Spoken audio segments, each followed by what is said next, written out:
kamu akan menerima karunia Roh Kudus. Karunia Roh Kudus dicurahkan kepada para rasul. Roh yang dicurahkan kepada para rasul membuat mereka mengerti, memahami, dan melihat makna dan arti perbuatan Yesus. Roh yang dicurahkan kepada para rasul membuat mereka mengingat apa saja yang dikatakan oleh Yesus. Tetapi penghibur, yaitu Roh Kudus, yang akan diutus oleh Bapa dalam namaku, dialah yang akan mengajarkan segala sesuatu kepadamu dan mengingatkan kamu akan semua yang telah kukatakan kepadamu. Jadi ada dua tugas Roh Kudus. Pertama itu mengajar, dan yang kedua mengingatkan. Roh Kudus mengajar. Perlu pengajaran dari Roh Kudus supaya para murid mengetahui, mengenal, dan melihat makna perbuatan Yesus. Puncak dari perbuatan Yesus adalah sengsara, wafat, dan dikuburkan. Murid-murid akhirnya sampai kepada pengetahuan dan pengertian dari sengsara dan wafat Kristus itu karena kepada mereka dicurahkan Roh Kudus, Roh pengertian.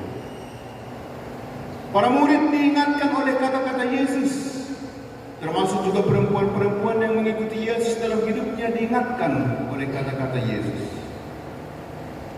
Dalam cerita-cerita Paskah sering dikatakan bahwa Roh entah melalui malaikat, entah melalui orang yang tidak dikenal, mengingatkan apa yang pernah dikatakan oleh Yesus kepada para murid. Ketika perempuan-perempuan pergi ke kubur ingin meminyaki jenazah Yesus, malaikat mengatakan kepada mereka, "Mengapa kamu mencari orang hidup di tengah-tengah orang mati? Dia tidak ada di sini. Dia sudah bangkit. Tidakkah kamu ingat apa yang dia katakan ketika dia bersama kamu? Bahwa anak manusia akan diserahkan kepada para pendosa, disalibkan dan dimakamkan, dan akan bangkit pada hari yang ketiga." Nasoingut tamu dui, tidakkah kamu ingat akan hal itu? Maka Roh lewat malaikat mengingatkan. Para rasul diingatkan oleh perkataan Yesus bahwa dia akan diserahkan, disalibkan, mati, dikuburkan, dan pada hari ketiga akan bangkit dari antara orang mati. Murid-murid dalam perjalanan hidup mereka, terutama sekitar Paskah, sering diingatkan oleh kata-kata malaikat dengan perkataan itu. Tidakkah kalian ingat apa yang dikatakan ketika dia bersama kalian, bahwa dia akan diserahkan, disalibkan, mati, dan bangkit pada hari ketiga? Mengapa perlu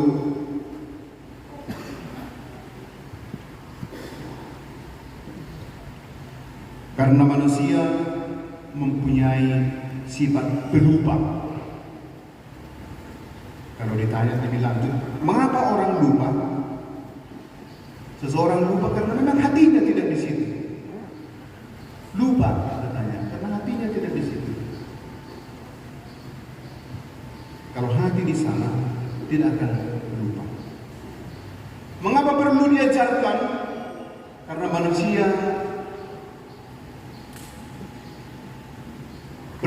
sulit pemahaman supaya mengerti. Karena sering manusia tak sanggup mengerti. Inilah tugas Roh Kudus. Saudara-saudari, kamu yang akan menerima sakramen Krisma, dikatakan sesudah menerima sakramen Krisma akan dewasa. Tanda kedewasaan dalam hal beriman, itulah mereka yang sudah menerima sakramen Krisma. Apa artinya dewasa? Dewasa secara manusiawi itu berbeda dengan dewasa secara Kristiani. Secara manusiawi, secara psikologis, dewasa itu artinya sanggup mengolah dan berhadapan dengan masalah-masalah yang dia hadapi. Sanggup menanggung masalah-masalah yang dia hadapi. Dewasa secara ekonomis, seseorang itu dewasa dikatakan secara ekonomis, dia sanggup memenuhi kebutuhannya sendiri. Dewasa mandiri, berdiri di atas kaki sendiri. Dewasa secara politis, barangkali dia mempunyai hak untuk memilih dan dipilih. Dewasa secara legal, secara hukum, mempunyai hak. Secara hukum barangkali dia mempunyai ID card, entah itu KTP, entah itu paspor. Itu dewasa secara manusiawi. Dewasa secara fisik, sudah besar orangnya, ngamar bergubis,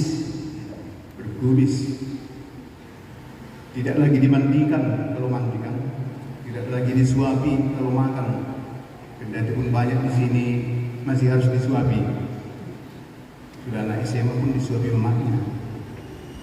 Jadi orang yang dewasa secara fisik, secara manusiawi, sanggup berdiri di atas kaki sendiri, bisa mengatur diri sendiri, memenuhi kebutuhan diri sendiri, mengolah secara matang masalah-masalah yang dihadapi sendiri. Itu dewasa secara manusiawi. Tetapi dewasa secara Kristiani apa itu? Dalam perikop terakhir Injil Yohanes, sesudah Yesus mengatakan kepada Petrus 3 kali, Petrus anak Jona, apakah engkau mengasihi aku dengan kasih yang tak terbatas? Dan jawaban Petrus, ya Tuhan, saya mengasihimu dengan kasih yang terbatas. Kemudian Yesus mengatakan, gembalakanlah domba-dombaku. Dan kemudian Yesus bertanya lagi, Petrus anak Jona, apakah kamu mengasihi aku dengan kasih yang tak terbatas? Istilah kasih yang dipakai oleh Yesus adalah agape. Tetapi dijawab oleh Petrus dengan istilah filia. Ya Tuhan, aku mengasihimu. Nah, dia pakai kata filia. Artinya aku mengasihimu dengan kasih yang terbatas. Karena saya tak sanggup mengasihi tanpa batas. Gembalakanlah domba-dombaku. Maka Yesus itu ketiga kalinya menurunkan tingkatan kata kasih. Petrus anak Jona, apakah engkau mengasihi aku dengan kasih yang terbatas? Diturunkannya level kata mengasihi itu, dan jawaban Petrus tetap sama. Ya Tuhan, engkau tahu bahwa aku mengasihimu hanya dengan kasih yang terbatas. Tak sanggup saya mengasihimu dengan kasih yang tak terbatas. Buktinya, saya telah menyangkal dan menolak kamu ketika kamu ada di pengadilan. Gembalakanlah domba-domba. 3 kali Yesus bertanya kepada Petrus, dan 3 kali juga disampaikan pesan gembalakanlah domba-domba. Tetapi yang menarik, saudara-saudara, kata terakhir dari Yesus katanya begini, ketika kamu masih muda, engkau mengikat pinggangmu sendiri dan berjalan kemana engkau kehendaki. Tetapi Ketika kamu sudah tua, orang lain akan mengikat pinggangmu dan engkau akan dituntun kemana orang lain menghendakinya. Ketika kamu sudah tua, dewasa. Tanda kedewasaan secara Kristiani adalah kesiapsediaan dikendalikan. Itulah dia. Dewasa secara manusiawi sanggup mengendalikan diri sendiri, sanggup mengatur diri sendiri, berdiri di atas kaki sendiri, baik secara ekonomi maupun secara psikologi, secara legal, secara politis, mandiri, menentukan diri sendiri. Tetapi dewasa secara Kristiani adalah semakin patuh kepada Allah, semakin gampang dikendalikan, semakin gampang diatur, semakin gampang diarahkan ke jalan yang benar dan baik. Inilah dewasa secara Kristiani.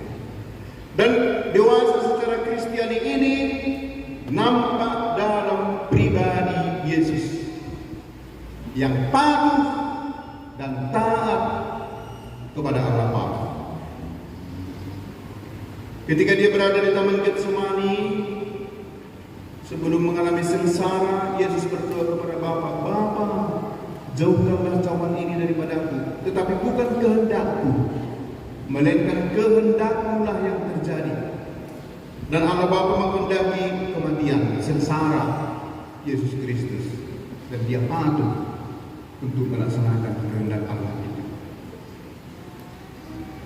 Manusia pertama jatuh dalam dosa karena tidak patuh, tidak taat, tak mau dikendalikan oleh Allah, ingin menyamakan dirinya dengan Allah, pengendali bukan yang dikendalikan. Kepada manusia diberikan kebebasan. Setiap buah pohon yang ada di taman ini boleh kamu makan buahnya, bebas. Tetapi kebebasan yang diberikan kepada manusia itu adalah kebebasan yang terbatas. Ada batasan kebebasan. Kebebasan tanpa batasan itu absurd, tidak masuk akal. Apa batasan kebebasan yang diberikan oleh Allah kepada manusia? Tetapi tentang pohon yang di tengah-tengah itu, jangan kamu makan buahnya. Kamu akan mati kalau kamu memakan buahnya. Tetapi manusia itu kan digoda oleh ular. Bukankah kepada kalian dikatakan semua buah yang ada di taman ini boleh dimakan buahnya? Iya, kata Eva. Tapi Allah mengatakan, tetapi buah yang ada di tengah-tengah taman ini tidak boleh kami makan buahnya. Kata ular itu, kalian keliru. Kalau kalian makan buah itu, tadi mata kalian akan terbuka dan kalian akan sama dengan Allah.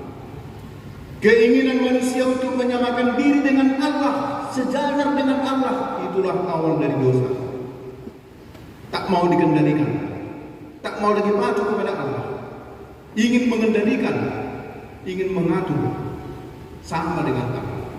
Itu membuat manusia jatuh dalam dosa. Tetapi karena ketaatan satu orang, yakni Yesus Kristus, manusia diperdamaikan dengan Allah. Maka roh yang ada dalam diri Yesus, dan roh inilah nanti juga akan dicurahkan kepada kamu, adalah roh ketaatan, semangat ketaatan, kekuatan ketaatan kepada kehendak Allah. Apa yang membuat dunia ini kacau, saudara-saudara? Karena manusia tak mau patuh, tak mau patuh kepada peraturan, entah itu peraturan pemerintah, peraturan masyarakat, peraturan di jalanan. Orang ingin bebas sebebas-bebasnya tanpa batasan. Bebas tanpa batasan akan membuat kebebasan itu bertabrakan dengan kebebasan orang lain. Dan inilah sumber kaos dan kekacauan. Kalau semakin banyak orang yang tak mau ikut peraturan, artinya semakin banyak orang yang tidak taat, semakin banyak orang yang tidak dewasa. tanda bahwa kita dewasa. Secara Kristiani semakin gampang dikendalikan, semakin gampang diatur, semakin patuh kepada Allah, kepada orang tua, kepada guru, dan kepada peraturan yang ada, baik dalam pemerintahan maupun dalam gereja, pun peraturan-peraturan yang ada di jalanan. Tanda orang dewasa semakin patuh dan semakin dikendalikan.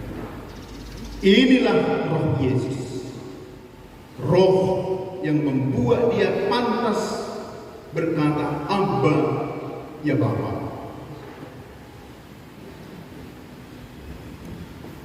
Abba ya Bapa di belakangnya itu adalah patuh dan taat. Roh yang samalah dicurahkan kepada kamu, supaya kamu seperti Yesus patuh kepada Allah dalam hidup ini. Semoga roh yang akan dicurahkan kepadamu hari ini, yang tugasnya mengajarkan kamu akan apa yang diperbuat oleh Yesus dan mengingatkan kamu akan apa yang dikatakan Yesus, menginspirasi kamu untuk hidup lebih baik, untuk patuh kepada Allah, karena itulah tanda bahwa kita dewasa secara Kristen. Jika ini sudah kamu buat, kamu sudah menjadi saksi Kristus di tengah-tengah masyarakat. Semoga Allah